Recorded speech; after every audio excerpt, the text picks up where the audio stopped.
जहां उपचुनाव हुए वहां बीजेपी की जीत दर्ज की गई और 10 में से 9 नगर निगम पर बीजेपी की जीत देखने को मिल रही है। मानेसर को हटा दे तो बाकी सभी जगहों पर बीजेपी के मेयर प्रत्याशी जीत हासिल कर चुके हैं। सतनाम हमारे साथ हमारे सहयोगी जुड़े हुए हैं। सतनाम, सिरसा की तस्वीर जहां पर एक बार फिर से बीजेपी के प्रत्याशी ने जीत हासिल की, सिरसा में भी बीजेपी का डंका बजा।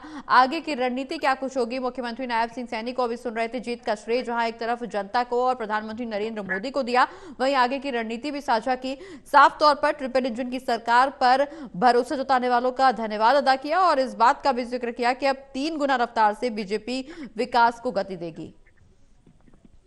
जी बिल्कुल, अगर पूरे हरियाणा की बात करें तो जाहिर तौर पर बीजेपी ने हर जगह जीत हासिल करी है। सिरसा की अगर बात करें तो सिरसा में पहली बार जो है नगर परिषद में जो चुनाव है चेयरमैन के चुनाव, वो डायरेक्ट चुनाव हुआ जिसमें जनता ने चेयरमैन को चुना है।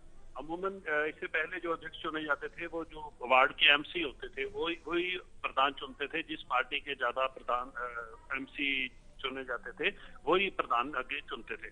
लेकिन इस बार जो डायरेक्ट चुनाव हुए हैं इससे जो जनता है उन्होंने सत्ता के साथ जाने का फैसला किया और इसी को देखते हुए उन्होंने जो भारतीय जनता पार्टी और हरियाणा लोकहित पार्टी के साथ जो उम्मीदवार थे वीर शांति स्वरूप, उन्होंने जीत हासिल करी। उन्होंने चेयरमैन पद के लिए जनता ने चुना है और उन्होंने कांग्रेस की जसविंदर कौर को 12,389 वोटों से हराकर चेयरमैन पद पर जीत हासिल कर लिया। इसके अलावा अगर वार्डों की बात करें तो टोटल, क्योंकि पहले 31 वार्ड थे, उसके बाद एक वार्ड बढ़ा दिया गया, 32 वार्ड है। 32 वार्ड की अगर बात करें तो उसमें से 20 वार्ड में जो एमसी है चुने गए वो भारतीय जनता पार्टी के चुने गए हैं।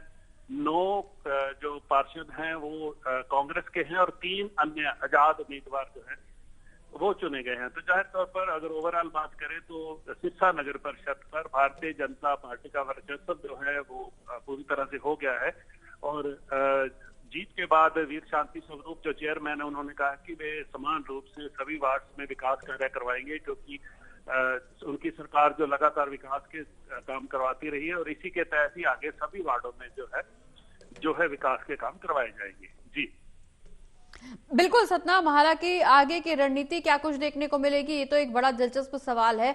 निश्चित रूप से बीजेपी की तरफ से जिस तरह से वादे किए गए, चुनावी वादों को अमलीजामा कैसे पहनाया जाएगा, ये भी एक बड़ा सवाल बना हुआ है। लेकिन 5 नगर परिषद में चुनाव हुए जहां 5 में बीजेपी ने जीत दर्ज की। इसके अलावा नगर पालिका अध्यक्ष पद पर 8 अध्यक्ष पद बीजेपी के खाते में गए। इसके अलावा 23 में से 8 अध्यक्ष बीजेपी के जीते, 15 निर्दलीय जीते। खास बात यह देखने को मिली कि कांग्रेस का खाता खुलता हुआ अध्यक्ष पद पर नजर नहीं आया। बिल्कुल, अगर सिरसा की बात करें तो सिरसा में भी जैसे मैंने आपको पहले बताया था कि कांग्रेस एकजुट नहीं है, कहीं ना कहीं उनमें खींचतान रही, जिसको लेकर सिरसा में भी यही देखने को मिला कि अकेले जो सिरसा से कांग्रेस विधायक है गोकुल सेठिया वही हर जगह प्रचार करते नजर आए और कांग्रेस के हक में उन्होंने वोट की अपील की। इसके अलावा अगर बात करें तो कोई भी बड़ा नेता सिरसा में नहीं आया। और इसी को लेकर पिछले दिनों जब हमारी कुमारी शैलजा से बात हुई तो उनका ये कहना था कि ये लोकल चुनाव है, इसमें पार्टी सिंबल पर चुनाव नहीं लड़ रही है, तो ये लोकल चुनाव है, लोकल जो लीडरशिप है या वही इसको लीड करेंगे।